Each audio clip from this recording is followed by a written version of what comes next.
Selamat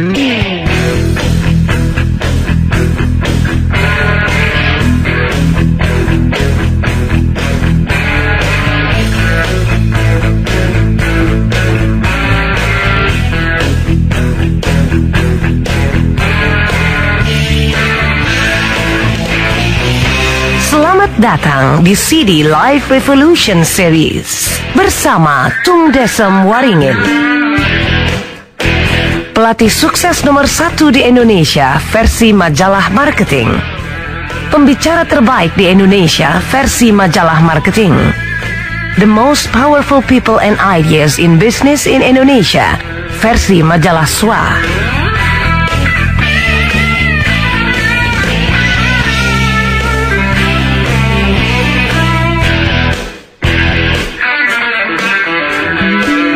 Selamat datang di CD ke-20. Bagaimana menyusun nilai-nilai hidup serta aturannya dalam rangka mencapai hidup bahagia. Apa yang menentukan kebahagiaan manusia? Apakah ketika dia kaya? Apakah ketika anak-anaknya jadi? Seringkali orang mempunyai syarat tertentu untuk mencapai kebahagiaannya. Dan kebahagiaan tadi lari adanya. Contoh, misalnya orang pada waktu masih kecil, dia mikir, wah, saya bahagia kalau saya bisa mandiri dan cari uang sendiri.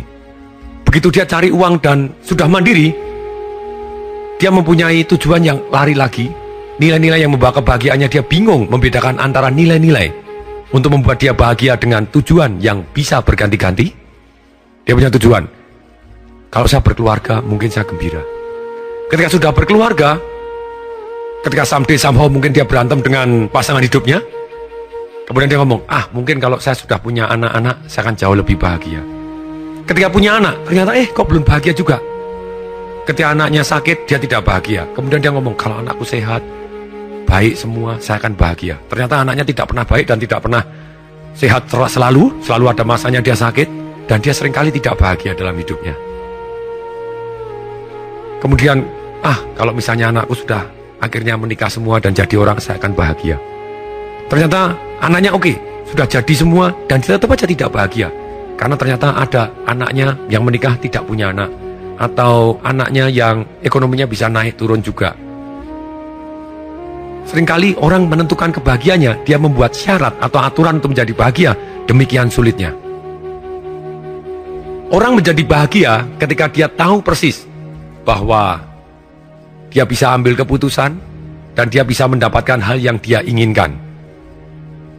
Problemnya, orang seringkali membuat syarat begitu beratnya sehingga dia sulit ambil keputusan karena dia tidak tahu prioritas mana di dalam hidupnya. Kemudian yang kedua, sulit sekali untuk memenuhi aturan untuk dia menjadi bahagia. Ketika dalam seminar ditanya, ukuran 1 sampai 10. Siapa yang merasa angkanya di bawah 5? Kalau Anda 10 adalah sudah sangat bahagia. Kalau di bawah 5 berarti Anda kurang bahagia. Siapa yang angkanya di bawah angka 5? Banyak sekali yang angkat tangan. Dan ketika angkat tangan, kemudian ditanya. Pada waktu itu saya lihat bahwa orangnya berdiri tegak dan tampangnya juga sangat-sangat kaya. Seperti bule yang agak coklat-coklat, dia pakai celana pendek dan pakai gelang emas, pakai jam mahal. Tampangnya adalah tampang sehat dan sangat-sangat kaya. Ketika tanya, oke, kamu namanya siapa? Dia menyebutkan namanya ini. Kemudian, ukuran kebahagiaanmu berapa? Di bawah 5 tepatnya berapa? Dia bilang 2. Kemudian ditanya, untuk menjadi angka 10, syaratnya apa? Aturannya apa? Supaya kamu bisa merasa kebahagiaanmu 10. Dia jawabannya, kalau saya punya income 1 tahun 5 juta US. Oke, sekarang berapa income-mu? Income saya 4,2 juta US. What? Income 4,2 juta dengan 5 juta US tahun, itu secara gaya hidup, itu sama persis. Gaya hidupnya sama. Kemudian, oke, apa aturan lagi? Supaya kamu bisa bahagia, angkanya 10. Kalau saya sehat, Pak. Sehat? Kapan kamu akan merasa sehat? Kapan aturannya? Apa aturannya? Rule-nya apa supaya kamu merasa sehat? Kalau kadar lemak saya di bawah 14. Padahal kalau laki-laki itu ya biasa di bawah 20 aja sudah bagus begitu. Sekarang dia bilang di bawah 14. Sekarang ditanya, kamu berapa? Sekarang 15,6. 15,6 itu sudah termasuk lemaknya juga tidak ada, tapi dia tetap merasa tidak bahagia. Oke, ditanya lagi, kapan kamu akan merasa bahagia lagi? Aturannya apa? Kalau saya keluarganya harmonis. Oke, supaya kamu merasa keluarganya harmonis, bagaimana? Kalau saya tidak pernah bertengkar sama sekali dengan istri saya. Kalau saya tanya, kamu sekarang satu bulan berapa kali bertengkar dengan istrimu? Ya, 2 kali, 3 kali. 2 kali, 3 kali pun dia merasa tetap tidak harmonis. Oke, syaratnya apa lagi supaya keluargamu kamu anggap harmonis? Ya, kalau setiap waktu saya bisa berada di sekeliling keluarga saya. Padahal saya bisnismen dan saya tidak bisa setiap waktu berada di keluarga saya. Jadi saya merasa tidak harmonis. Dia memberi aturan yang demikian sulitnya, sehingga dia merasa tidak harmonis. Padahal anaknya baik-baik saja dan sangat sayang kepada dia. Sabtu Minggu dia juga berada dengan keluarganya. Hanya dia merasa kepingin setiap hari berdasarkan keluarganya dan pertentangan antara nilai-nilai. Dan dia tidak merasa bahagia. Kemudian ada orang juga ditanya, oke, siapa yang angkanya 10 kadar kebahagiaannya atau absolut Anda dalam kondisi sangat berbahagia? Mohon angkat tangan. Ada beberapa orang yang angkat tangan. Kemudian ditunjuk satu orang, tampaknya sangat ceria dan fresh, dengan sangat segar. Dia juga cukup umur.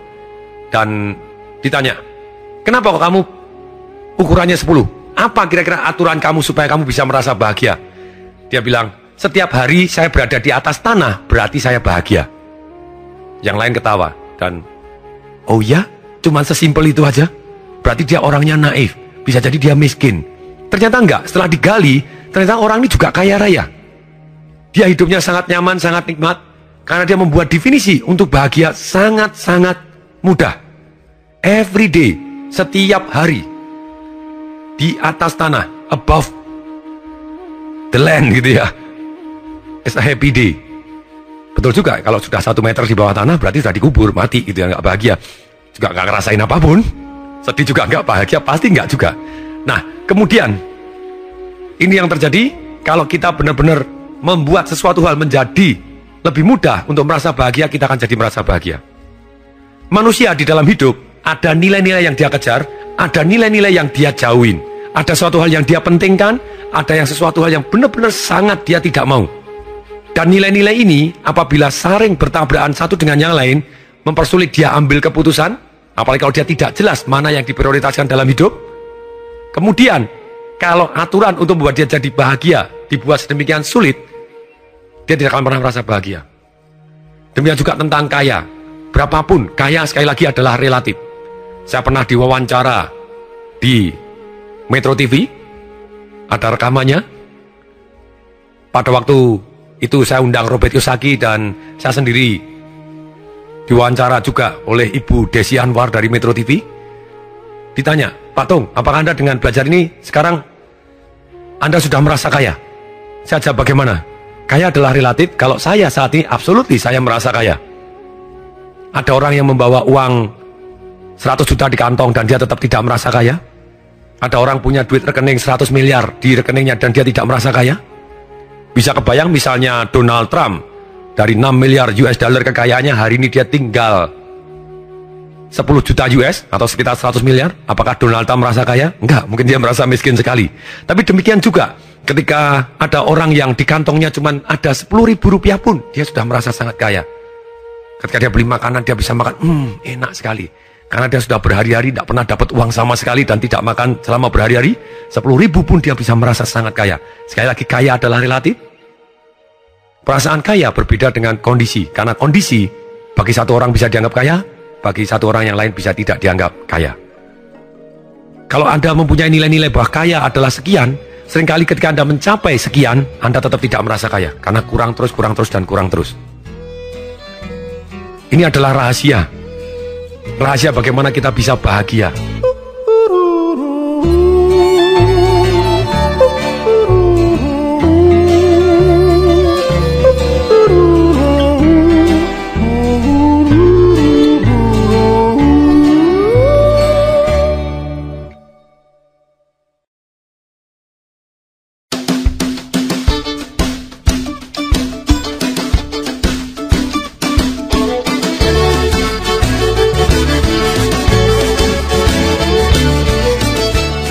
Goal sangat berbeda dengan nilai-nilai yang kita miliki serta aturannya. Goal boleh sangat spesifik, seperti yang diajarkan dalam goal setting. Bisa diukur, jelas tanggalnya atau lebih cepat, sejumlah angka sekian atau lebih banyak. Kalau nilai-nilai lain. Bayangkan kalau Anda mempunyai angka banyak sekali dan Anda tetap tidak bahagia. Dikatakan oleh guru saya bahwa satu-satunya kata gagal itu apabila Anda mencapai yang Anda inginkan dan Anda merasa tidak bahagia. Itu adalah gagal. Nah, kenapa kau tidak bahagia? Karena memang nilai-nilainya membuat tidak bahagia. Nilai-nilai, sekali lagi, apa sih nilai-nilai? Nilai-nilai adalah urutan sesuatu hal yang kita anggap penting di dalam hidup ini, yang kita nomor satukan. Misalnya begini, pada waktu survei saya tanya, siapa yang di sini yang nomor satunya dalam hidup adalah uang? Ada beberapa orang angkat tangan. Siapa yang nomor satunya di dalam hidup adalah keluarga? Lebih banyak lagi orang angkat tangan. Saya tanya, siapa yang nomor satunya adalah kesehatan? Ada banyak lagi angkat tangan. Saya tanya, siapa yang nomor satunya adalah Tuhan? Hampir semua angkat tangan karena takut. Saya bilang, no, Anda harus menentukan prioritas. Mana yang nomor satu? Ini, ketika kita nilai-nilai yang tidak jelas urutannya, dan belum jelas bagaimana nilai-nilai yang kita inginkan itu terpenuhi, atau nilai-nilai yang tidak kita inginkan itu terpenuhi, kita kesulitan. Bagaimana kita bisa mendapatkan perasaan bahagia kalau definisi bahagia itu begitu sulitnya untuk kita capai, atau kalau kita capai berlari terus.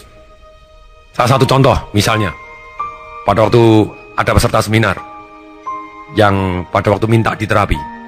Pada waktu minta diterapi datang dengan pacarnya, kemudian yang perempuan depresi dan seringkali kepingin bunuh diri. Pada waktu saya tanya, kapan kamu merasa bahagia? Ini aturan. Kalau orang merasa bahagia, dia tidak bunuh diri lah. Dia bilang, saya merasa bahagia kalau ada orang yang mencintai saya.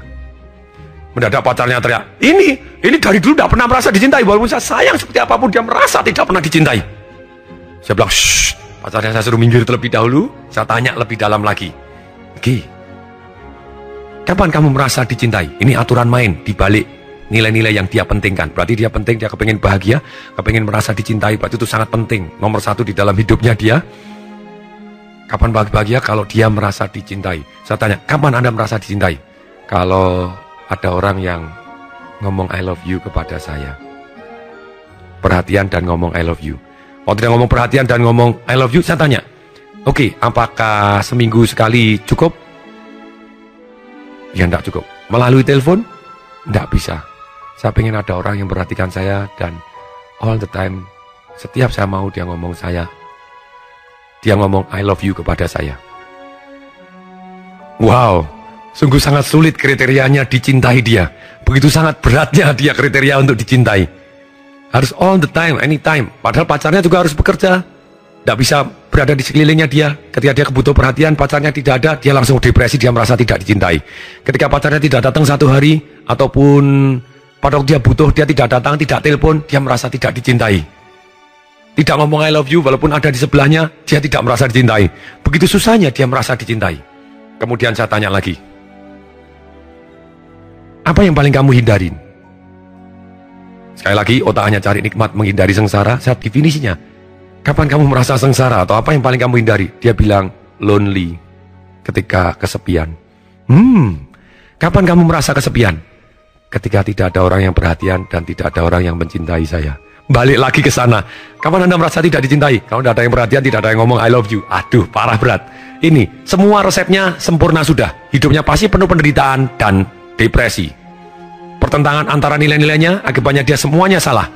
Ini, pada waktu ada penelitian di Amerika sana, kalau tidak salah adalah di San Diego Zoo, itu ada kera dimasukkan ke dalam kerangkeng, kemudian kotaknya dibuat jadi 4 kotak di dalam kerangkengnya, ada merah, ada kuning, ada hijau, ada biru. Kemudian biru disetrum. Begitu disetrum, monyetnya langsung lari kemana-mana. Begitu lari kemana-mana, tapi dia menghindar birunya dengan sangat-sangat cepat. Kemudian merah disetrum, dia langsung lari loncat di antara kuning dengan hijau saja. Kemudian mendadak hijau disetrum, tiga-tiga disetrum, dia akan berhenti di kotak yang kuning. Kemudian pada waktu riset dilakukan, semua kotak disetrum. Mendadak keranya jadi gila. Kemudian keranya mencakar wajahnya, kemudian pegang tangannya, pegang ke kerangkengnya dan di kepalanya dijeblesin, antuk-antukin, gebuk-gebukin ke kerangkengnya dan dia cakar di sendiri. Dia cenderung melukai diri dan cenderung bunuh diri. Persis seperti manusia yang tadi. Ketika apa yang kita lakukan salah, kita punya kecenderungan untuk bunuh diri tanpa kita sadarin. Kita jadi depresi. Pada salah atau benar, itu tergantung aturan yang kita buat sendiri. Seperti contoh, orang yang punya penghasilan 4, sekian juta US dan kurang sedikit dari 5 juta dan dia merasa tidak bahagia, yaitu aturannya dia mempersulit dia untuk menjadi bahagia. Demikian juga ketika ada orang yang every day above the line is a happy day, di atas tanah pokoknya saya gembira, bukan berarti dia miskin tapi dia juga kaya, dia tetap gembira, bahagia. Sungguh-sungguh sangat beda dalam menghadapi hidup. Yang satu wajahnya suram, serius terus, yang satu ceria, fresh, lega, nyaman. Demikian juga wanita yang merasa tidak dicintai ini. Nah ternyata ketika aturannya dirubah menjadi lebih mudah, ketika saya tanya, mungkin tidak kalau kamu mencintai tanpa syarat. Maksudnya ketika dia bingung, saya tanya, perasaan dicintai itu bisa timbul dengan kita menunggu, tapi juga bisa timbul ketika kita aktif. Kita memberikan perhatian kepada orang, mendadak diri kita menjadi penuh dengan cinta. Ketika kita memberikan cinta, kenapa kok kita bisa memberikan cinta? Karena diri kita penuh dengan cinta. Berarti Anda akan merasa dicintai, akan penuh dengan cinta hidup Anda. Orang yang bisa memberikan cinta berarti hidupnya penuh cinta. Dan memberikan cinta tidak perlu datang dari mana-mana, karena cinta, perhatian kita sudah ada di dalam diri kita. Pada waktu itu berada di seberang hotel, dan kemudian di seberang hotel ada orang bermain, anak-anak bermain. Saya bilang, lihat anak di sana. Coba kamu just send love. Kamu perhatikan anak ini kok menyenangkan, walaupun Anda tidak kenal. Katakan cinta, I love you, saya doakan kamu hidupnya baik adanya. Anda tidak kenal dan anak-anaknya baru main sendiri. Coba lakukan. Ketika dia ngomong dan, okay, I love you, saya doakan kamu hidup bahagia, damai dan sejahtera. Dan ketika dia doa dan dia melihat orang, anak-anak yang lagi bermain, mendadak anak-anak yang bermain tadi bisa menoleh melihat ke arah kita dan mereka melambaikan tangannya, hai. Kemudian kita juga melambaikan tangan dari jendela, hai. Kemudian mereka senyum, kita senyum. Wow, mendadak she feel love, full of love. Mendadak dia bisa memberi arti yang baru tentang bahagia, yaitu dengan dia mencintai, bukan menunggu pasif untuk dicintai dan orang harus ngomong I love you kepada dia setiap saat baru dia merasa dicintai. Tapi sekarang dia bisa mengirim cinta kepada siapapun dan dia feel love. Dan ketika dia feel love, dia feel happy, dia akan bahagia. Ini kuncinya di sini.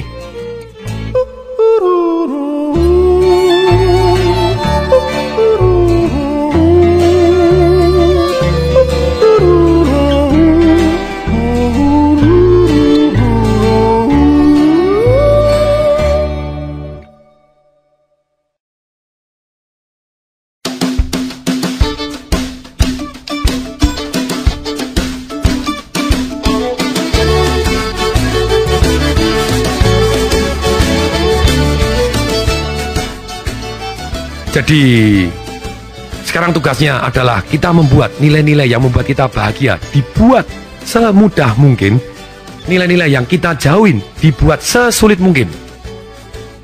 Caranya begini, sekarang kita harus terlibat, mari kita terlibat. Keluarkan buku sukses Anda, ini didesain untuk kita langsung praktek.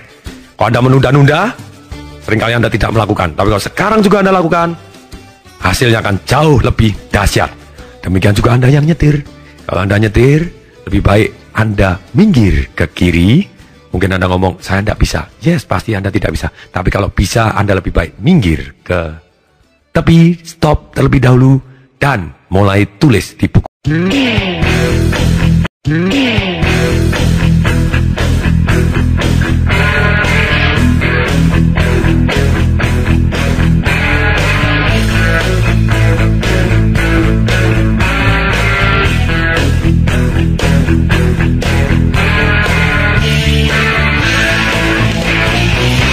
Selamat datang di CD Life Revolution Series bersama Tung Desem Waringin,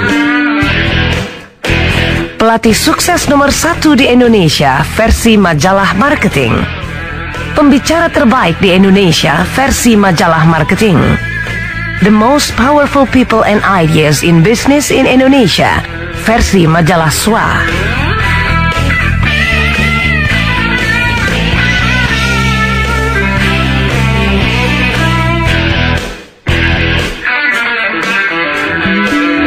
Selamat datang di CD ke-20.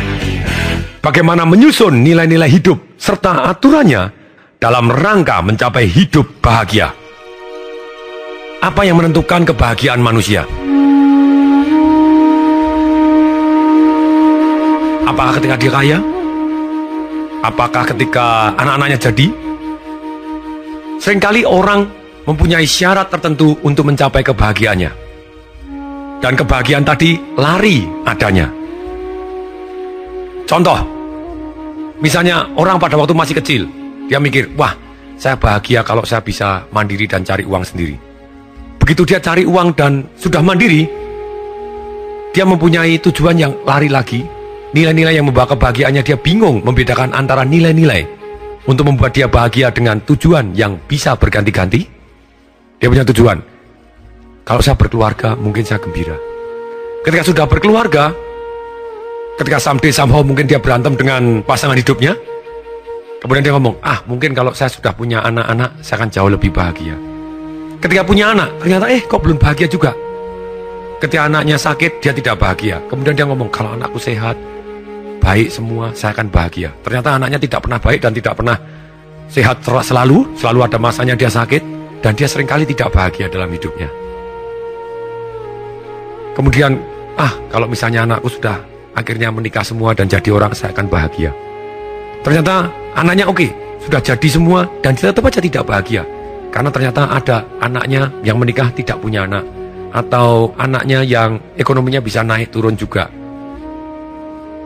Seringkali orang menentukan kebahagiaannya, dia membuat syarat atau aturan untuk menjadi bahagia, demikian sulitnya.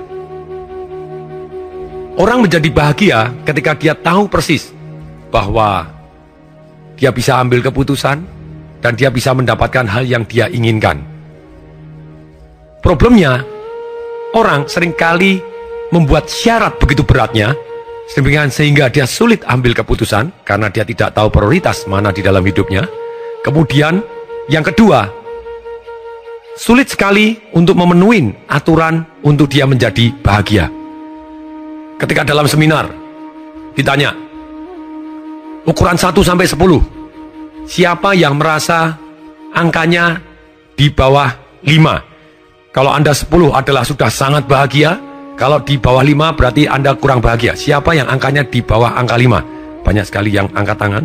Dan ketika angkat tangan, kemudian ditanya.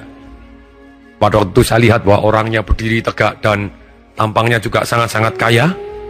Seperti bule yang agak coklat-coklat, dia pakai celana pendek dan pakai gelang emas, pakai jam mahal. Tampangnya adalah tampang sehat dan sangat-sangat kaya. Ketika tanya, oke, kamu namanya siapa? Dia menyebutkan namanya ini. Kemudian, ukuran kebahagiaanmu berapa? Di bawah 5 tepatnya berapa? Dia bilang 2. Kemudian ditanya, untuk menjadi angka 10, syaratnya apa? Aturannya apa? Supaya kamu bisa merasa kebahagiaanmu 10. Dia jawabannya, kalau saya punya ini.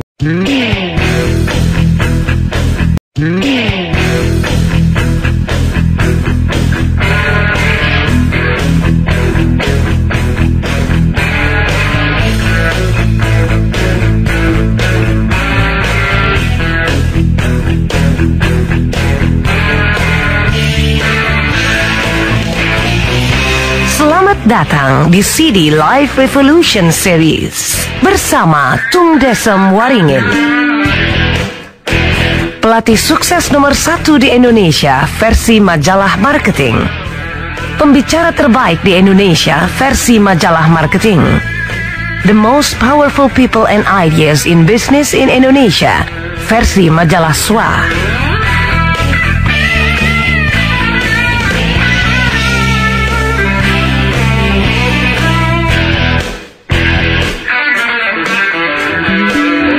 Selamat datang di CD ke-20. Bagaimana menyusun nilai-nilai hidup serta aturannya dalam rangka mencapai hidup bahagia. Apa yang menentukan kebahagiaan manusia? Apakah ketika dia kaya? Apakah ketika anak-anaknya jadi? Seringkali orang mempunyai syarat tertentu untuk mencapai kebahagiaannya. Dan kebahagiaan tadi lari adanya. Contoh, misalnya orang pada waktu masih kecil, dia mikir, wah, saya bahagia kalau saya bisa mandiri dan cari uang sendiri. Begitu dia cari uang dan sudah mandiri, dia mempunyai tujuan yang lari lagi, nilai-nilai yang membawa kebahagiaannya. Dia bingung membedakan antara nilai-nilai untuk membuat dia bahagia dengan tujuan yang bisa berganti-ganti. Dia punya tujuan, kalau saya berkeluarga mungkin saya gembira. Ketika sudah berkeluarga, ketika someday somehow mungkin dia berantem dengan pasangan hidupnya, kemudian dia ngomong, mungkin kalau saya sudah punya anak-anak, saya akan jauh lebih bahagia. Ketika punya anak, ternyata kok belum bahagia juga. Ketika anaknya sakit, dia tidak bahagia. Kemudian dia ngomong, kalau anakku sehat, baik semua, saya akan bahagia. Ternyata anaknya tidak pernah baik dan tidak pernah sehat selalu ada masanya dia sakit, dan dia seringkali tidak bahagia dalam hidupnya.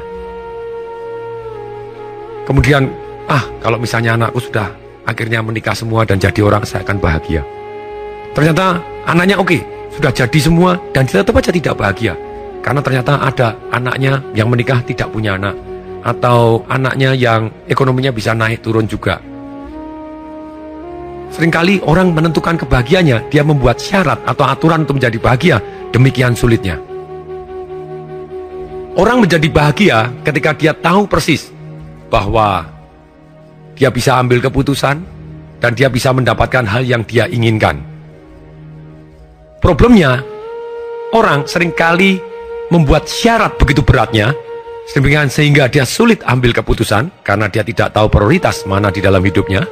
Kemudian, yang kedua, sulit sekali untuk memenuhi aturan untuk dia menjadi bahagia. Ketika dalam seminar, ditanya, ukuran 1 sampai 10, siapa yang merasa angkanya di bawah 5? Kalau Anda 10 adalah sudah sangat bahagia, kalau di bawah 5 berarti Anda kurang bahagia. Siapa yang angkanya di bawah angka 5? Banyak sekali yang angkat tangan, dan ketika angkat tangan, kemudian ditanya. Pada waktu itu saya lihat bahwa orangnya berdiri tegak dan tampangnya juga sangat-sangat kaya. Seperti bule yang agak coklat-coklat, dia pakai celana pendek dan pakai gelang emas, pakai jam mahal. Tampangnya adalah tampang sehat dan sangat-sangat kaya. Ketika tanya, oke, kamu namanya siapa? Dia menyebutkan namanya ini. Kemudian, ukuran kebahagiaanmu berapa? Di bawah 5 tepatnya berapa? Dia bilang 2. Kemudian ditanya, untuk menjadi angka 10, syaratnya apa? Aturannya apa? Supaya kamu bisa merasa kebahagiaanmu 10. Dia jawabannya, kalau saya punya income 1 tahun 5 juta US. Oke, sekarang berapa income-mu? Income saya 4,2 juta US. What? Income 4,2 juta dengan 5 juta US tahun, itu secara gaya hidup, itu sama persis. Gaya hidupnya sama. Kemudian, oke, apa aturan lagi? Supaya kamu bisa bahagia, angkanya 10. Kalau yang harus saya miliki atau harus yang saya dapatkan, kenapa tidak? Saya akan kejar dengan bahagia. Apapun hasilnya, saya akan tetap bahagia dan saya akan terus belajar supaya saya jauh lebih sukses berikutnya. Dengan prinsip-prinsip ini, semuanya mendadak jadi satu. Jadi, apapun hasilnya, saya nikmati dan saya syukurin. Yang belum saya dapat, ya akan saya kejar lagi. Kalau masih belum berhasil, ya saya akan belajar. Kalau belajar, saya sebelumnya sudah merasa berhasil. Akibatnya, I feel good. Di banyak waktu dalam kehidupan saya merasa jauh lebih baik dibanding teman-teman yang hobinya menggerutu atau nilai-nilainya yang belum disusun.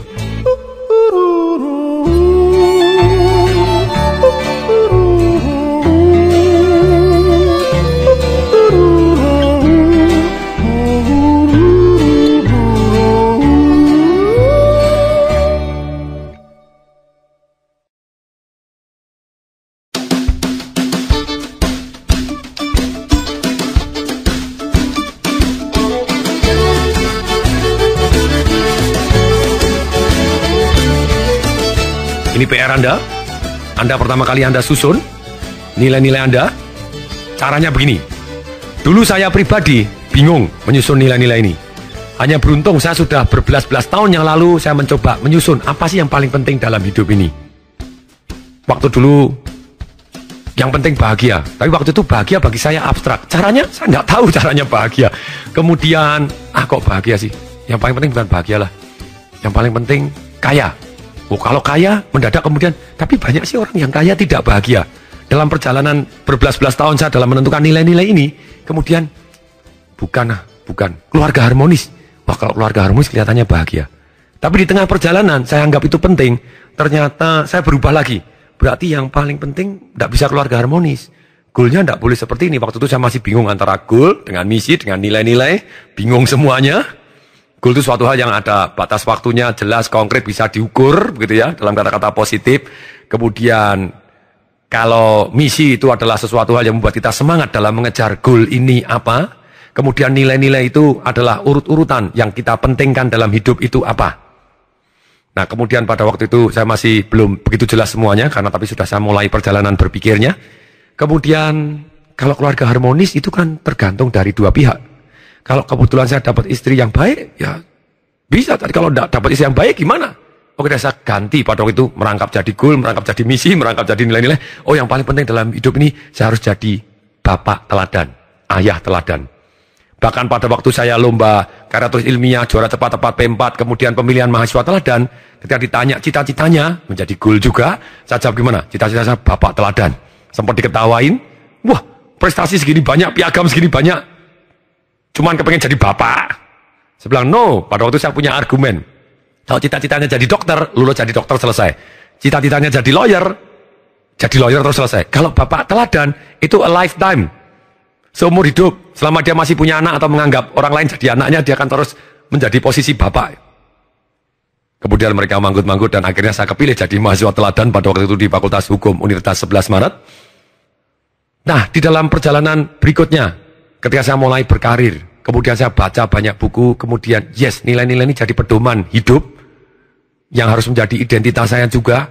Akhirnya nomor satu harus apa sih dalam hidup ini? Saya mulai pertentangkan. Akhirnya keluar satu kata, harus bijaksana. Bijaksana berarti ambil keputusan yang tepat di saat yang tepat. Boleh baik di saat yang tepat, jahat di saat yang tepat, asal hasilnya baik. Boleh positif thinking di saat tepat, boleh negatif thinking di saat yang tepat, asal hasilnya baik. Terus kemudian setelah bijaksana, kemudian yang kedua sehat.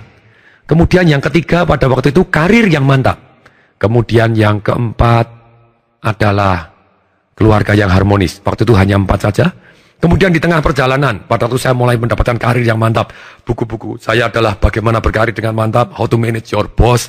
Kemudian buku manajemen, buku apa segala macam semuanya. Karir saya mantap sekali melaju. Di satu saat, saya memutuskan untuk mengganti nilai-nilai hidup saya. Oke, nomor satu harus bijaksana. Yang kedua harus sehat. Kemudian yang ketiga kaya raya. Baru keluarganya harmonis. Waktu itu saya punya argumentasi, kaya raya lebih penting daripada keluarga harmonis. Ini, saya mulai mengurutkan mana yang lebih penting, mana yang lebih penting.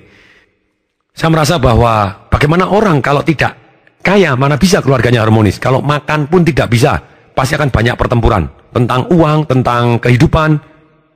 Nah, pasti harus punya kekayaan dalam jumlah tertentu. Tapi saya bilang bahwa nomor satu saya kan bijaksana. Kalau saya bijaksana, berarti saya bisa dapatkan semua. Saya bisa mendapatkan kesehatan, saya bisa mendapatkan kekayaan, saya bisa mendapatkan keluarga yang harmonis.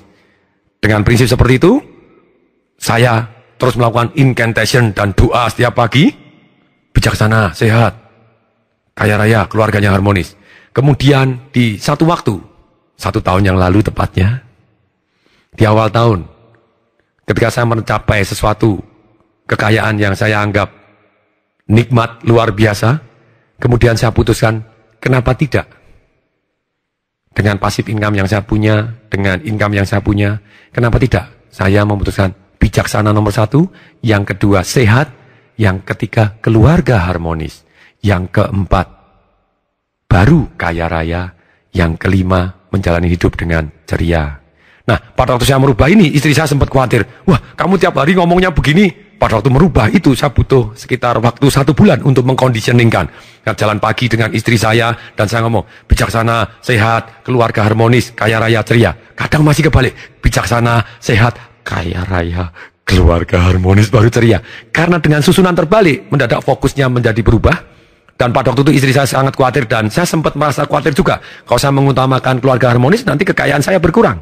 Ternyata dalam waktu 1 tahun ketika saya merubah nilai-nilai saya jauh lebih center, bijaksana, sehat, keluarga harmonis, kaya raya, ceria.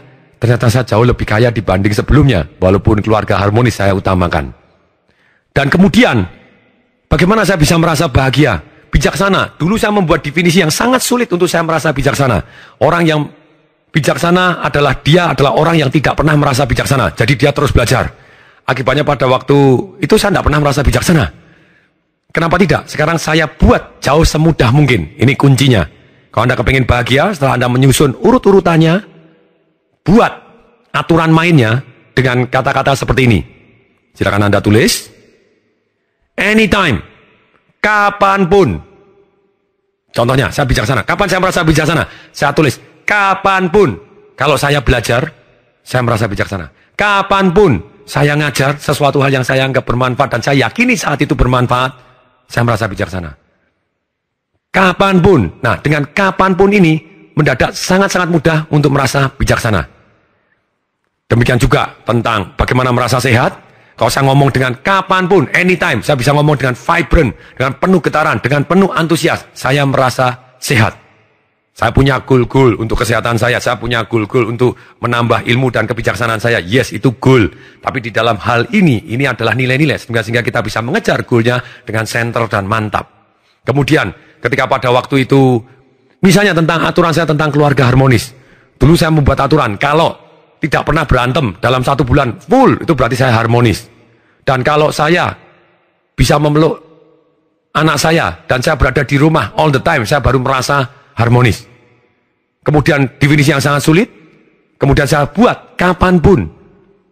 Saya bisa kirim SMS kepada istri saya ngomong I love you, aku sayang padamu, saya merasa harmonis. Kapanpun, kalau saya bisa berdoa bersama dengan istri saya akan merasa harmonis. Dengan kata-kata kapanpun, berarti kan lebih sering, lebih mudah. Kemudian, kapanpun saya bisa membayangkan, saya memeluk anak saya, mencium anak saya merasa bahagia. Kapanpun saya bisa telepon anak saya merasa bahagia. Saya merasa keluarga saya harmonis. Ada orang tanya, Pak, itu kan naif. Berarti kalau misalnya ternyata keluarganya ternyata tidak ketemu terus kan juga tidak bahaya. No, saya juga punya goal. Ini goal. Beda dengan nilai-nilai supaya saya bahagia. Saya punya goal. Zaman awal karir saya punya goal. Supaya lebih harmonis, minimal 2 hari untuk keluarga saya dalam 1 bulan. Tahun berikutnya 4 hari. Tahun berikutnya 8 hari. Hari ini sudah sampai ke 8 hari. 1 tahun minimal 10 hari. Itu goal. Sekarang 1 tahun minimal 1 bulan berlibur bersama. Wow, kenapa tidak? Kita boleh menentukan goalnya untuk supaya jauh lebih harmonis, tapi kita juga bisa tetap merasa harmonis dalam mengejar goal tadi. Ini perasaan kita jauh lebih damai dan sejahtera. Kemudian tentang kaya. Saya dulu mempunyai kaya. Kalau saya punya income segini, saya baru kaya. Ternyata saya punya income situ, saya belum merasa kaya. Wah, 5 juta pasti kaya. Ternyata enggak. 20 juta sebulan pasti kaya. Ternyata enggak. Masih aja yang kurang dan kurang dan kurang dan kurang. Loh, boleh enggak dikejar? Boleh. Angka boleh dikejar. Itu menjadi goal. Tapi nilai-nilai supaya terpenuhin, Anda buat nilai-nilai tadi semudah mungkin. Saya bilang, kapanpun saya bisa tarik napas dan bersyukur kepada Tuhan, berarti saya sudah kaya. Wow, enak sekali begini. Karena kalau kita tidak pernah bersyukur, Anda tidak akan pernah merasa kaya. Kapanpun. Ini salah satu kuncinya. Kaya di dalam hati adalah berlimpah, kita bersyukur. Kemudian berikutnya, saya bilang, kapanpun saya bisa memberikan sesuatu hal yang positif, yang baik, yang di luar dugaannya orang lain, saya merasa kaya. Contohnya, ngasih pengemis 100.000 rupiah. Pernah Anda ngasih pengemis 100.000 rupiah? Kalau belum, lakukan. Anda ngasih 100.000 rupiah untuk pengemis, Anda tidak menjadi miskin, tapi Anda merasa berlimpah. Ada 2 reaksi sih kalau Anda ngasih pengemis 100.000 rupiah. Reaksi pertama dia akan, terima kasih bos, terima kasih bos, terima kasih bos, sangat-sangat senang. Reaksi kedua dia akan lari. Kenapa lari? Karena dia mengira Anda salah ngasih uang. 10.000 jadi 100.000, jadi dia lari sebelum Anda minta kembali. Kemudian saya juga melakukan, kapanpun ketika saya merasa agak suntuk tidak cukup, kapanpun, apa yang saya lakukan? Saya pada waktu pergi ke tol, naik mobil waktu itu saya masih nyetir sendiri, saya masih naik Panther Miyabi penyok warnanya ungu, Panther tahun 96, Panther kuno gitu ya. Terus kemudian, waktu itu tol Kebonjeruk Tangerang masih 2.000. Saya kasih 10.000 kepada penjaga tolnya, 4 mobil belakang sekalian. Dan I feel good and I feel kaya. Saya merasa berlimpah. Oh yes.